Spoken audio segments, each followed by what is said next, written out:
Bismillahirrahmanirrahim. Assalamualaikum warahmatullahi wabarakatuh. Selamat datang di channel Kirana, channel kisah Rasul Nabi dan peradaban bersama Agus Mu'alif Rohadi. Kisah sebelumnya kita telah sampai pada ketika Yudas Iskariot yang membawa tentara Sanhedrin, tentara dari Herodes dan tentara Herodes Antipas akan menangkap Nabi Isa. Ya. Yang tidak diketahui oleh Yudas adalah bahwa ketika dia sudah sampai di tempat itu, Nabi Isa telah tidak di tempatnya, sudah dibawa para malaikat ke tempat yang kita tidak ketahui semua. Dan ketika Yudas Iskariot masuk ke rumah yang di mana Nabi Isa sebelumnya berada, dia tidak mengerti bahwa dirinya telah diserupakan menjadi persis baik tubuh maupun suaranya persis Nabi Isa. Sehingga kemudian ketika dia keluar mencari Nabi Isa sendiri, ya, padahal tubuhnya seperti Nabi Isa, para Hawariun yang ditanya jadi bingung. Dan ketika tentara Sanhedrin datang langsung menangkap dirinya kaget, ya, bahwa kenapa kok dirinya bukan Yesus. Dia ngomong bahwa saya ini Yudas Iskariot dan sebagainya, tapi tidak dipercaya karena memang tubuh dan suaranya ya persis Nabi Isa, ya. Akhirnya digelandang, diadili di majelis Sanhedrin. Yudas ngotot bahwa dirinya memang Yudas, dia tidak tahu bahwa dirinya telah diserupakan Nabi Isa. Terus kemudian dilanjutkan diadili oleh gubernur Roma Pilatus, dan gubernur pun sebenarnya awalnya ragu-ragu memang, ya. Terus akhirnya karena keraguan itu dikembalikan lagi, tapi tidak langsung ke Sanhedrin tapi ke Herodes Antipas. Nah, Herodes Antipas juga bingung dengan pengakuan keras bahwa yang dia tangkap itu, yang sedang diadili sebenarnya bukan Nabi Isa tapi Yudas Iskariot. Nah, akhirnya dikembalikan lagi ke gubernur Roma, dan oleh gubernur Roma kemudian dihukum mati, dan ketika dihukum mati kemudian diminta oleh Sanhedrin agar mereka diberi hak untuk menghukum mati Yudas Iskariot yang telah berubah menjadi sosok Nabi Isa, ya. Terus kemudian dihukum salib bersama-sama dua orang pencuri. Terus kemudian ya sampai di situ ya kisah kemarin itu, sampai kemudian Maryam juga menengok, ya. Karena memang harus dia tengok, karena memang bagaimana kalau dia nggak tengok, nanti pandangan Bani Israel terhadap dirinya bagaimana, meskipun sudah mengetahui bahwa yang disalib itu bukan Nabi Isa. Tetap saja dia Maryam datang ke tempat di Bukit Golgota, tempat penyaliban itu. Kemudian setelah Yudas meninggal, kemudian atas bantuan temannya Nikodemus, yaitu Yusuf bukan suami Maryam, ya, tapi Yusuf dari Yusuf temannya Nikodemus, ya, temannya Nikodemus. Kemudian memohon kepada gubernur untuk dikuburkan, ya, untuk dikuburkan. Nah, kan kemudian setelah diperbolehkan, diizinkan oleh Gubernur Pilatus, kemudian mayat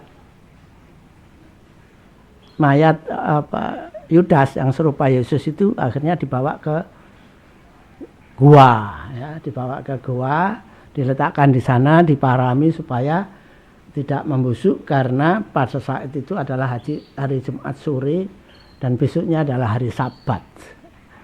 Jadi itulah peristiwa yang kemarin yang juga kita jelaskan, kebingungan dari Sanhedrin, Herodes Antipas maupun Gubernur Roma terhadap sosok serupa Yesus yang mereka adili. Tapi selama mereka adili, sosok ini selalu dengan keras menyatakan dirinya adalah Yudas Iskariot. Dan yang kedua, mereka juga bingung. Nabi Isa yang begitu terkenal terhadap mukjizatnya yang hebat-hebat itu, selama diadili tidak pernah menampakkan mukjizatnya sama sekali, hanya untuk menolong dirinya saja tidak pernah, ya, tidak mengetahui, ya,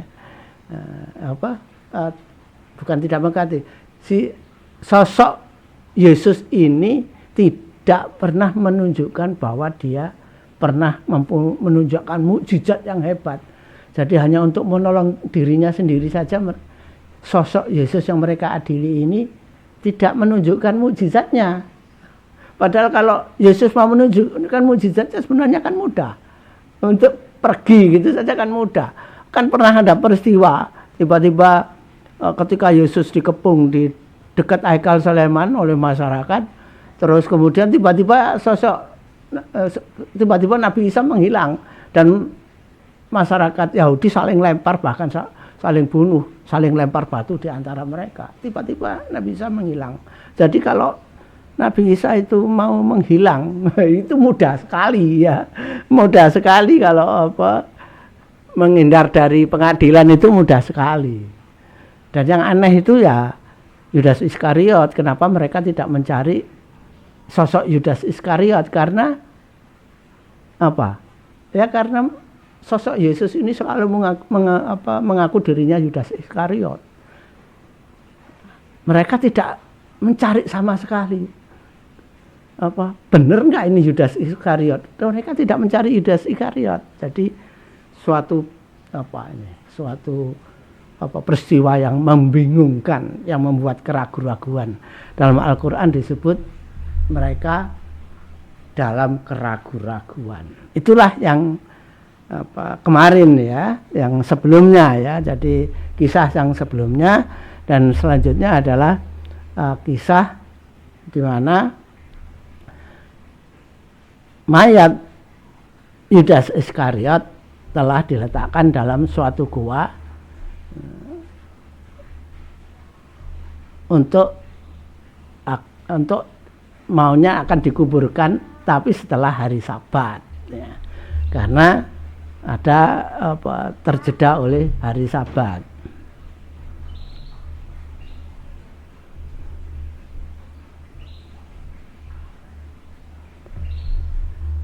Nah, kembali saya akan mengutip Injil Barnabas, yaitu pasal 218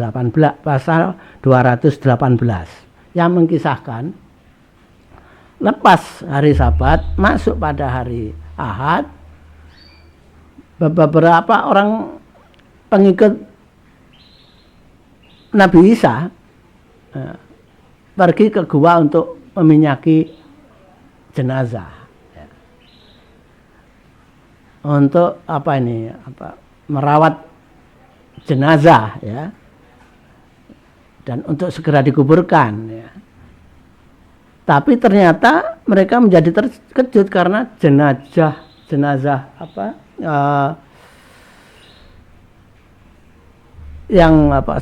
sosok yang serupa Yesus ini hilang. Tidak diketahui kok bisa hilang. Mayat kok bisa hilang. Nah, setelah mengetahui hal itu, kemudian mereka mengabarkan peristiwa hilangnya mayat yang serupa Yesus itu dari gua di tempat di mana diletakkan mayat atau jenazah Yesus, ya.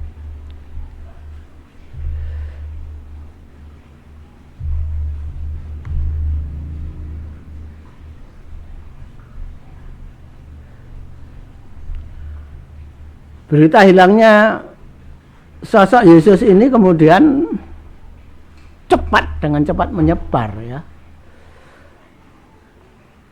Sosok yang serupa Yesus, jenazahnya yang hilang ini dengan cepat menyebar, membuat geger. Apalagi tidak lama kemudian ada berita. Nah, jadi setelah ada sosok mayat atau jenazah dari sosok yang serupa Yesus hilang, tidak lama kemudian muncul berita yang juga tidak kalah menggegerkannya. Apa itu?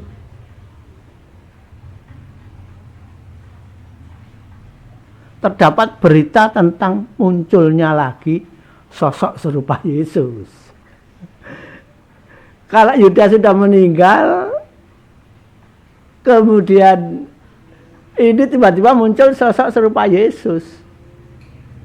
Bingunglah mereka. Ya.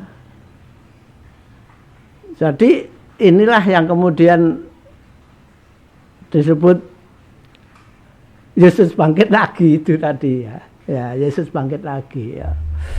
Yang kemudian oleh agama Kristen itu disebut kebangkitan Yesus, ya. Bagi Bani Israel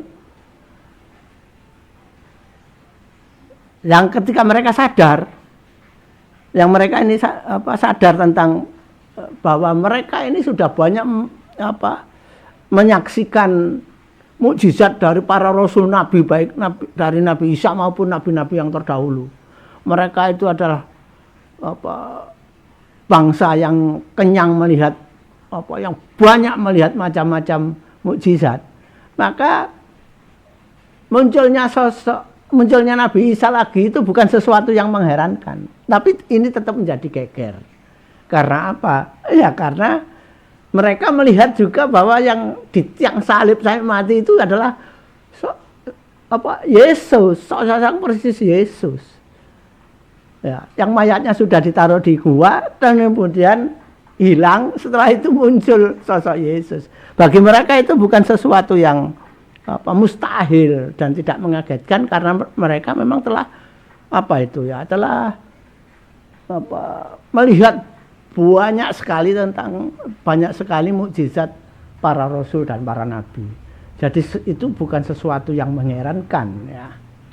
Bukan sesuatu yang mengherankan, tapi tetap saja menggegerkan, ya. Mereka juga pasti ingat bagaimana peristiwa yang baru saja terjadi tidak terlampau jauh, ya. Lazarus yang sudah dianggap meninggal itu hidup lagi, ya. Dan tetap hidup, kan gitu, tetap hidup ketika masa penyelipan sosok Yesus itu. Jadi ada bukti nyata bahwa orang mati bisa bangkit lagi, ya. Itu pada sosok Lazarus, ya. Demikian canggihnya memang rekayasa Allah itu kan, memang demikian canggihnya. Jadi mereka dengan bukti Lazarus itu pun mereka tidak bisa menyangkal bahwa yang mereka anggap telah mati di tiang salib itu bisa bangkit lagi. Itu bukan suatu hal yang mustahil bagi mereka. Kan gitu, ya. Jadi, tapi juga mereka tidak pernah mencari di mana Yudas Iskariot. Tidak pernah mencari. Kalau Yesus bangkit lagi, ya, Mestinya Yudas Iskariot masih hidup dong. Kalau memang yang disalib itu Yesus. Kalau yang disalib itu Yesus, kemudian mati bangkit lagi, mestinya sosok Yudas ya masih ada. Pasti masih ada, dan kaya raya yang dia bawa pundi-pundinya, bawa pundi-pundi sumbangan masyarakat Bani Israel terhadap Nabi Isa. Dia yang bawa pundi-pundi itu. Dia juga dapat bayaran yang besar dari Sanhedrin untuk menangkap atas jasanya menangkap Yesus. Jadi orang kaya raya. Nah, kalau orang kaya raya tiba-tiba menghilang itu ya apa? Kok mereka tidak mencari? Ya, bingung kan? Jadi situasi yang membingungkan situasi yang apa itu ya, membingungkan, membuat ragu-ragu. Sebenarnya ini yang mereka salib itu siapa? Gitu. Kok tiba-tiba Yudas Iskariot hilang? Mestinya mereka mencari Yudas Iskariot dan tidak ketemu ya. Oh, berarti yang pengakuan ya. Berarti pengakuan orang yang mereka hukum memang betul-betul Yudas Iskariot. Harusnya kan seperti itu. Yang mereka hukum adalah betul Yudas Iskariot, karena dengan bangkitnya Yesus ini, munculnya Yesus kembali itu, berarti Yudas kan masih hidup. Harusnya kan begitu kalau mereka menganggap yang mereka salib itu Yesus. Yudas kan masih hidup. Tapi Yudas itu bersamaan dengan peristiwa penyaliban itu hilang, lenyap, tidak ada yang berusaha mencari. Menjadi sosok penting yang menjadi tidak penting lagi menurut saya itu. Dalam kisah sebelumnya saya sudah jelaskan bahwa Yudas Iskariot itu dalam peristiwa, dalam sejarah tiga agama ini mestinya adalah menjadi sosok yang penting, ya, tapi tidak menjadi penting lagi. Penting tapi tidak penting. Itu sosok Yudas, kasihan ya. Itulah yang terjadi.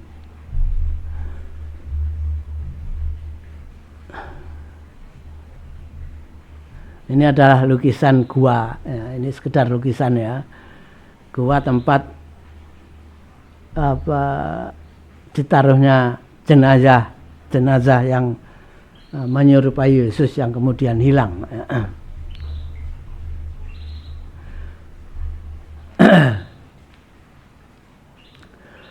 Namun terdapat perbedaan informasi tentang hilangnya mayat sosok serupa Yesus pada Injil Barnabas ayat 218, pasal 218 dengan informasi pada Injil Matius pasal 28 ayat 1 sampai 6, Injil Markus pasal 16 ayat 1 sampai 7, Injil Lukas pasal 24 ayat 1 sampai 6, dan Injil Yohanes pasal 20 ayat 1 sampai 7.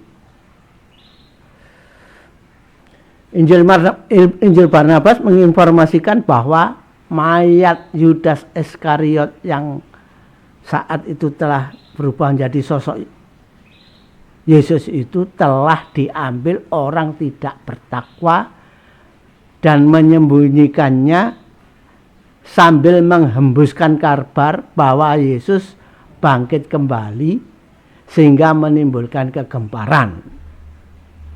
Nah, itu informasi dari Injil Barnabas. Jadi ada yang mengambil kemudian menyembunyikan, pada saat yang sama kemudian menghembuskan kabar bahwa Yesus bangkit kembali.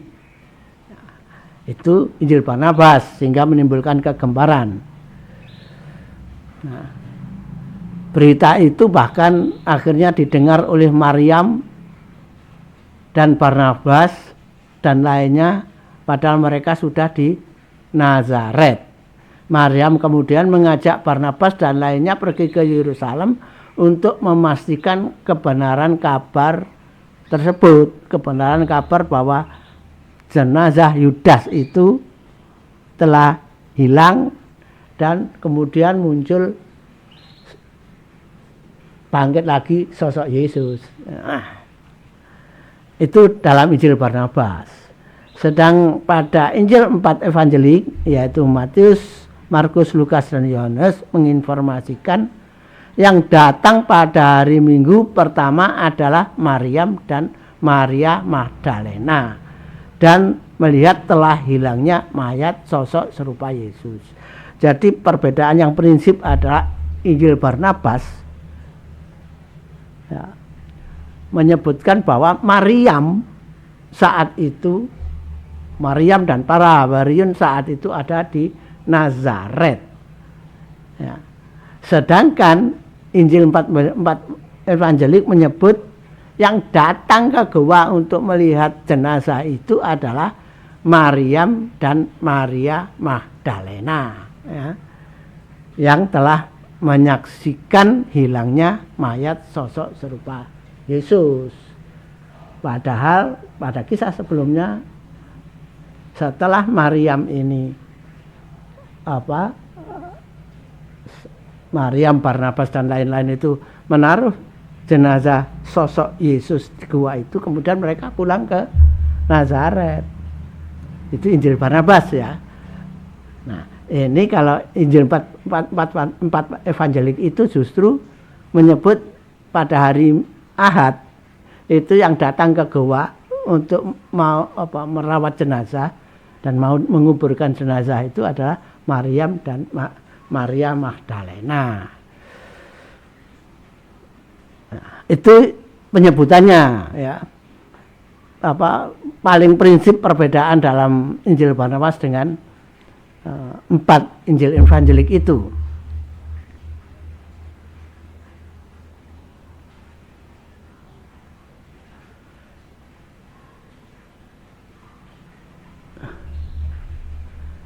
Injil Barnabas pasal 219 sampai 220 menginformasikan karena berita tentang hilangnya jenazah telah menggegerkan penduduk Yerusalem, kemudian Majelis Sanhedrin membuat maklumat yang melarang penduduk membicarakan Yesus dengan ancaman hukuman yang berat, yaitu akan dirajam. Jadi takut ini Majelis Sanhedrin itu dengan berita tentang hilangnya mayat, itu sangat takut. Apalagi kemudian muncul berita susulan Yesus menampakkan diri, ya. Yesus bangkit dan menampakkan diri. Takut mereka. Takut sekali mereka, sehingga mereka kemudian membuat aturan. Membuat aturan apa? Melarang penduduk membicarakan Yesus dengan ancaman hukuman yang berat, yaitu akan dirajam. Dirajam itu memang berat. Pada masa itu dirajam adalah orang itu dilempari batu oleh semua penduduk sampai meninggal. Dilempari batu sampai meninggal. Jadi pasti matinya ya pelan-pelan kan. Pelan-pelan kesakitan. Ya, pelan-pelan dan sangat sakit. Rajam adalah hukuman yang yang berat pada masa itu. Ya.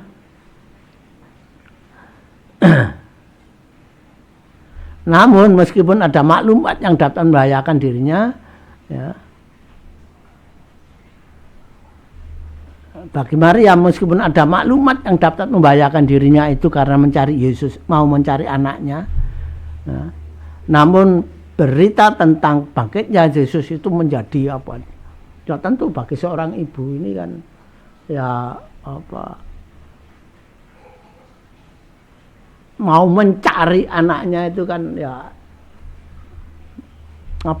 ya itu suatu semangat yang ya sulit dibendung. Makanya Maryam dari Nazaret bersama Barnabas dan para Hawariun kemudian datang ke Yerusalem, ya, pergi ke Yerusalem, ya. Jadi tidak membuat Maryam surut niatnya, malah berkeras hati untuk pergi ke Yerusalem untuk menyatakan kebenaran berita tersebut. Ya, larangan itu justru semakin memperkuat berita bahwa memang mayat itu telah hilang dan kemudian ada kemunculan Yesus lagi. Nah, ini yang tentu bagi Maryam ini adalah suatu berita yang suatu berita yang sangat penting sekali, sehingga dia meskipun harus harus menanggung risiko yang bisa membahayakan dirinya. Karena apa? Kalau Maryam datang ke Yerusalem, pasti banyak penduduk yang akan datang ke Maryam untuk bertanya kepada Maryam, apa betul Yesus itu bangkit lagi, kan begitu. Mau tidak mau, justru kedatangan Maryam ke Yerusalem ini akan semakin semakin menghangatkan pembicaraan tentang Nabi Isa, padahal itu tidak dikehendaki oleh Sanhedrin. Nah, itulah risiko yang harus risiko berbahaya yang diterobos oleh Maryam, ya. Dia menanggung risiko untuk menanggung risiko bersedia dirajam. Nah, karena apa? Dengan kedatangannya pasti pembicaraan tentang Yesus malah tidak akan berhenti, malah akan semakin besar, karena pasti banyak orang akan datang mendatangi dirinya untuk menanyakan kabar tentang munculnya kembali Nabi Isa itu. Nah, pada pasal tersebut Injil Barnabas juga mengisahkan ketika di Yerusalem, dalam suatu ruangan di rumah Maryam, di mana ruangan tersebut terdapat Maryam, Marta, dan Maria Magdalena, Barnabas, John, James, dan Peter. Ya, jadi tidak sendirian Maryam. Ya, ada Marta dan saudaranya, yaitu Maria Magdalena, serta beberapa orang Hawariun, yaitu Barnabas, John, James, dan Peter. Ketika di dalam ruangan itu tiba-tiba Yesus datang. Tiba-tiba Nabi Isa datang.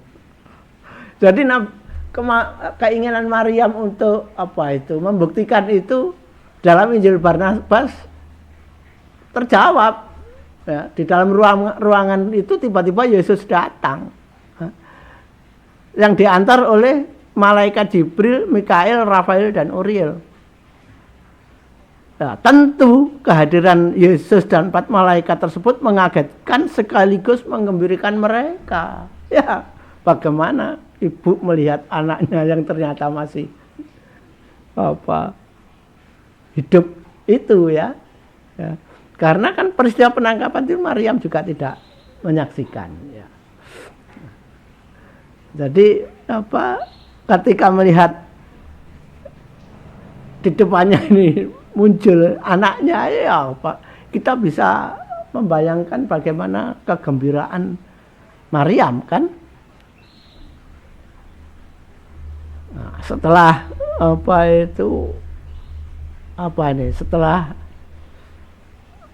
euforia kegembiraan Maryam ini berlalu, kemudian Maryam banyak bertanya, yang intinya adalah bertanya tentang maksud Allah atas semua kejadian yang menimpanya, ya, menimpa Yesus, ya, membiarkannya seolah-olah mati, ya, seolah-olah mempermalukan keluarga, sahabat-sahabatnya, dan ajaran-ajaran agamanya, membuat setiap orang mencintainya telah menjadi seperti membeku, tidak bisa berbuat apa-apa, kehilangan pelindung, kehilangan pengayom. Nah,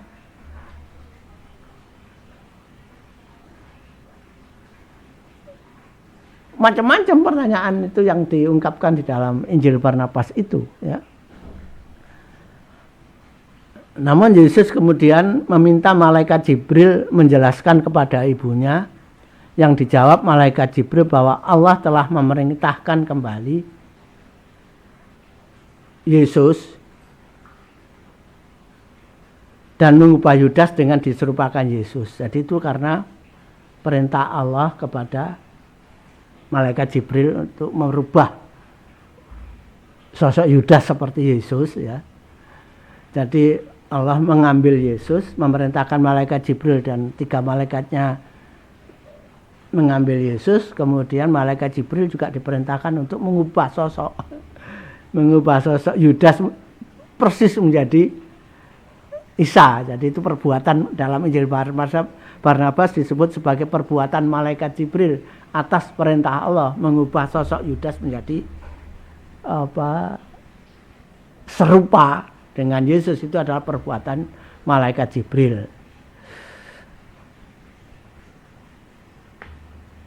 Nah, Yudas dibuat seperti itu karena memang Yudas harus mendapatkan hukuman, mendapatkan balasan, ya.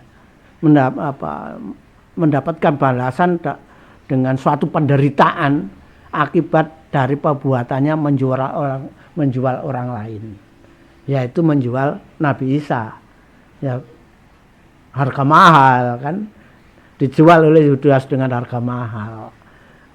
Jadi akhirnya masuk lubangnya sendiri, ya, masuk lubang yang digalinya sendiri Yudas ini, ya. Itulah yang terjadi, yang dijelaskan di dalam Injil Barnabas, ya. Jadi Yudas ini masuk dalam lubang yang digalinya sendiri dengan telah diserupakan sebagai Nabi Isa. Sedangkan Nabi Isa sudah diambil oleh 4 malaikat itu tadi. Kemudian Barnabas masih mempertegas pertanyaan Maryam kepada Yesus. Jadi ada informasi dari Injil Barnabas itu yang menunjukkan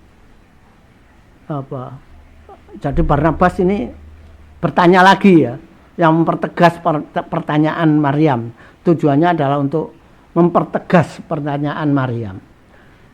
Barnabas berkata, nah ini saya kutip langsung dari Injil Barnabas tentang perkataan Barnabas itu.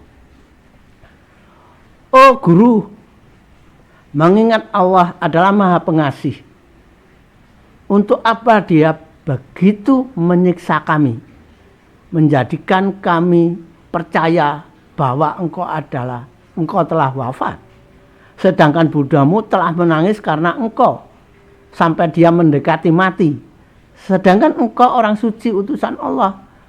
Pada engkau Allah telah membiarkan jatuhnya fitnah bahwa engkau telah dibunuh di antara penyamun di atas gunung Kalvari atau Golgota itu, ya. Jadi itu mempertegas pertanyaan-pertanyaan Maryam, ya. Yang dipertanyakan Barnabas itu untuk mempertegas pertanyaan Maryam, ya. Yang kemudian Nabi Isa menjawab, ini pada Injil Barnabas, ya. Percayalah kepadaku Barnabas, bahwa tiap-tiap dosa, bagaimanapun kecilnya, Allah menghukumnya dengan hukuman berat. Mengingat bahwa Allah marah karena perbuatan dosa itu. Oleh sebab itu, semenjak bundaku dan para pengikutku yang beriman, yang ada bersama aku, mencintai aku sedikit dengan cinta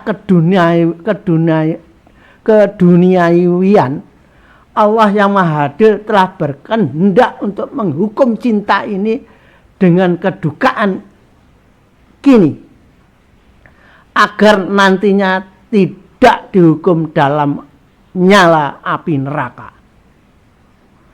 Dan walaupun aku tidak berdosa di dalam dunia ini, namun semenjak orang-orang telah menyebut aku Allah, aku putra Allah, supaya aku tidak diolok-olok setan. Nah, supaya aku tidak diolok-olok setan pada hari pengadilan Allah, maka Allah telah berkenan bahwa aku diolok-olok oleh orang-orang dalam dunia ini dengan kematian Yudas. Aku diolok-olok oleh orang dalam dunia ini dengan kematian Yudas membuat semua orang percaya bahwa aku telah mati di atas salib. Dan olok-olok ini akan berlanjut sampai kedatangan Ahmad pesuruh Allah itu. Sampai kedatangan Ahmad pesuruh Allah itu, yang bila mana dia datang akan menubuatkan penyesatan ini kepada siapa-siapa yang beriman kepada petunjuk Allah.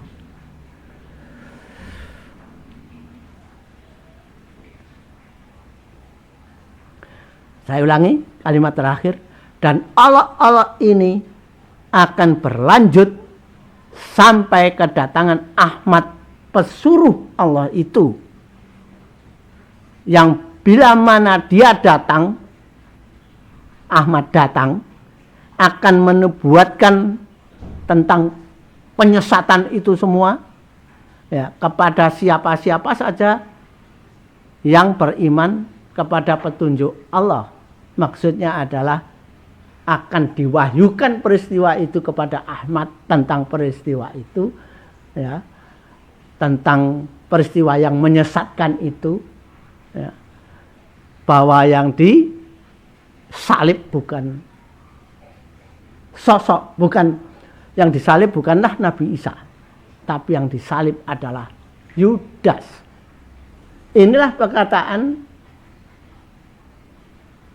Nabi Isa yang dicatat di dalam Injil Barnabas, bahwa pada Ahmad tersebut, yaitu Muhammad, akan diwahyukan peristiwa ini yang kemudian diketahui oleh kaum muslim, kaum mukmin sedunia, bahwa ya, bahwa yang disalib itu bukan dirinya, bukan Nabi Isa. Yang disalib adalah Yudas.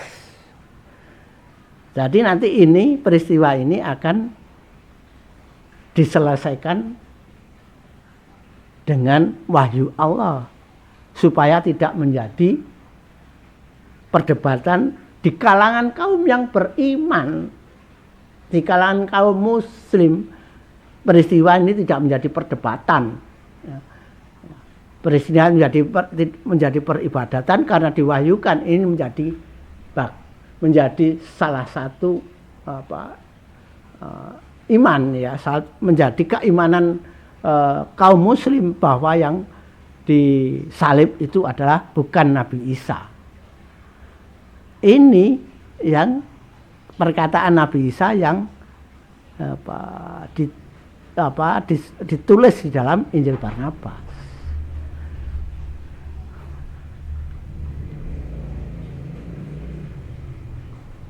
Nah, itulah ya. Nanti klarifikasinya kapan itu ya? Ya ketika Nabi Muhammad, ketika masa Nabi Muhammad, padahal penyaliban itu sekitar tahun 33 Masehi. Penyaliban itu ya. Sekitar tahun 33 Masehi, sedangkan Nabi Muhammad memperoleh wahyu itu ya setelah tahun 620 Masehi. Jadi hampir 600 tahun.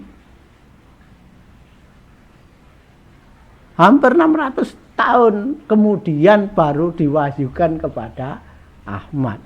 Jadi selama 600 tahun itu, hampir 600 tahun itu, penyesatan ini jalan terus. Karena jalan terus dalam waktu yang lama, ya akhirnya menjadi suatu kepercayaan yang besar ya, kepercayaan yang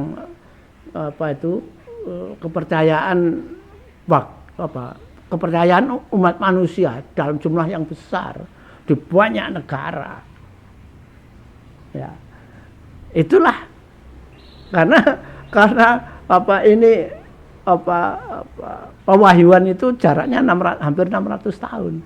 Sehingga kepercayaan bahwa yang disalib itu adalah Nabi Isa itu berjalan dalam waktu 600 tahun yang kemudian diikuti sebagai keimanan umat manusia, banyak umat manusia di banyak negara. 600 tahun bukan waktu yang sedikit. Nah, Bagaimana itu perkembangannya nanti akan kita lihat ya. Bahkan menjadi suatu keimanan agama. Ya. Bagaimana peristiwanya ini nanti kita akan ke sana ya. Kita lanjutkan dulu dalam peristiwa pertemuan Nabi Isa dengan ibunya dan para sahabatnya.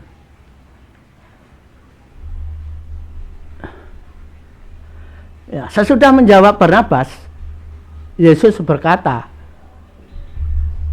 Engkau maha adil, oh Allah Tuhan kami, karena hanya Engkaulah mempunyai kemahamuliaan dan maha besar tanpa pengakhiran. Itu kata penutup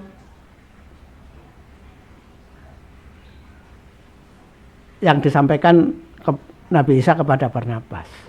Jadi Nabi Isa menanggung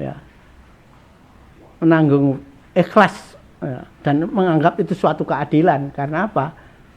Dengan Nabi Isa menanggung fitnah itu, dia tidak akan diolok-olok oleh setan pada saat hari kebangkitan ya. Pada saat hari pertanggungjawaban, dia tidak lagi diolok-olok setan. Meskipun dia harus menanggung fitnah di dunia. Dan itu adalah balasan untuk tidak diolok-olok setan. Jadi peristiwa fitnah ya, selama 600 tahun, sekitar 600 tahun itu adalah kompensasi dari dia Nabi Isa itu tidak diolok-olok tidak diolok-olok oleh setan pada hari kebangkitan. Oleh karena itu penutupnya adalah Engkau maha adil. Engkau maha adil. Diselesaikan di dunia. Di akhirat sudah tidak ada peristiwa itu. Tidak ada olok-olok setan kepada Nabi Isa. Kemudian Yesus berkata lagi kepada Barnabas ya. Setelah itu berkata lagi kepada Barnabas, ketahuilah Barnabas bahwa dengan semua pertolongan kamu menulis Injilku. Ketahuilah Barnabas bahwa dengan semua pertolongan kamu menulis Injilku. Jadi Barnabas diperintah menulis ya, bahwa dengan semua pertolongan kamu menulis Injilku mengenai seluruhnya yang telah terjadi selama aku di dunia itu, dan tulislah dengan cara sedemikian sehingga apa-apa yang telah menimpa Yudas membuat orang-orang yang beriman tidak mudah diperdayakan, dan tiap-tiap orang beriman dan tiap-tiap orang akan beriman kepada kebenaran. Dari perintah, jadi perintah apa itu Nabi Isa kepada Barnabas untuk menuliskan semua peristiwa yang dialami Nabi Isa itu adalah untuk kaumnya saat itu yang beriman agar tidak mudah disesatkan, tidak mudah diperdayakan. Meskipun itu tadi, satu sisi ada informasi tentang peristiwa Nabi Isa dalam Injil Barnabas, satu sisi ada peristiwa yang membuat banyak orang percaya bahwa yang disalib itu adalah Nabi Isa. Jadi ada dua informasi yang bertentangan, yang satu bersumber dari Injil Barnabas bahwa yang disalib bukan Nabi Isa tapi Yudas, yang satu kepercayaan yang muncul dari pandangan kaum Yahudi saat itu bahwa mereka telah melihat yang disalib itu Nabi Isa. Jadi ada dua informasi yang berkembang bersamaan. Nah, dua informasi ini yang berbeda ini juga sudah ditulis nantinya yang akan menyelesaikan. Karena dua informasi ini menjadi fitnah. Yang akan menyelesaikannya adalah wahyu Allah kepada Ahmad atau kepada Nabi Muhammad yang membenarkan Injil, informasi dari Injil Barnabas bahwa yang disalib bukanlah Nabi Isa tapi Yudas Iskariot, dan orang-orang itu sebenarnya berada dalam keraguan-raguan. Nah, itulah perintah Nabi Isa kepada Barnabas untuk menuliskan itu. Lalu Barnabas menjawab, seluruhnya aku mau memperbuat jika dikehendaki Allah. Oh, guru. Jadi dia manggil guru ya. Tapi bagaimana hal yang terjadi terhadap Yudas? Sedang aku tidak tahu, karena aku tidak melihat sama sekali. Jadi Barnabas tidak melihat. Jujur mau dia peristiwa yang dialami Yudas ini tidak dilihat ya.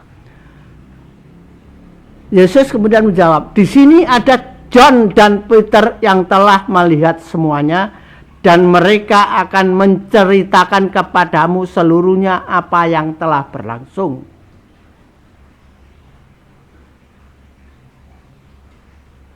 Jadi ada dua orang yang memang menyaksikan dan mengikuti seluruh peristiwa Yudas diadili dari Sanhedrin sampai ke gubernur dan dihukum sampai disalib.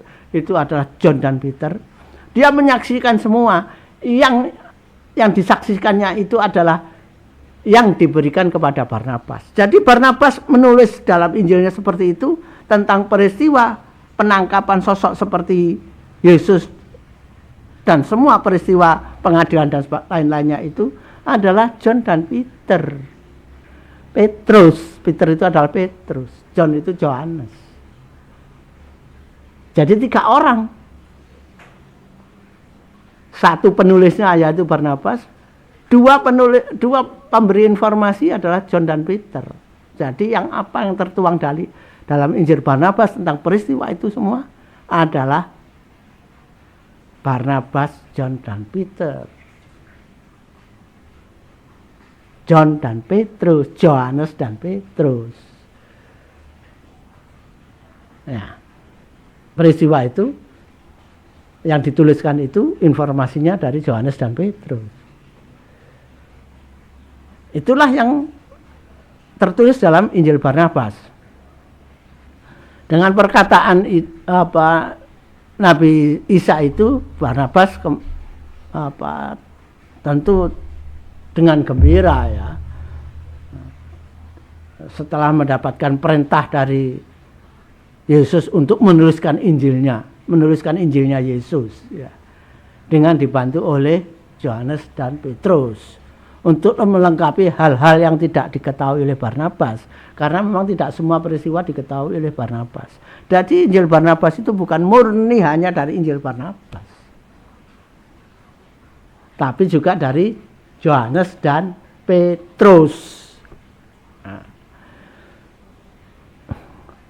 karena kepercayaan Nabi Isa kepadanya itu, maka Injil Barnabas adalah Injil paling penting yang akan menjadi pegangan bagi kaum Nabi Isa saat itu. Perlu diketahui bahwa penulisan Injil 4 evangelik itu mulai tahun 70 hingga akhir 100 atau setelah tahun 100 ya. Jadi selisih dari peristiwanya adalah berapa? 70 kurangi 33. Ya. 37 tahun.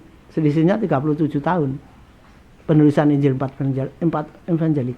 Sedangkan Injil Barnabas sudah ada duluan karena Barnabas diperintah oleh Nabi Isa untuk menuliskan Injilnya dan menuliskan semua peristiwa yang dialami oleh Nabi Isa.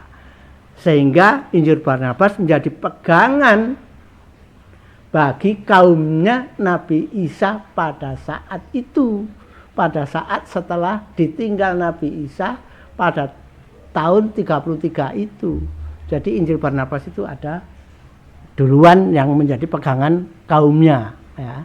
Siapa kaumnya ini? Nanti akan kita bahas. Ya. Siapa sebenarnya kaumnya Nabi Isa itu? Nanti kita bahas pada pengkisahan setelah ini. Saya kira demikian untuk kali ini. Terima kasih atas perhatiannya.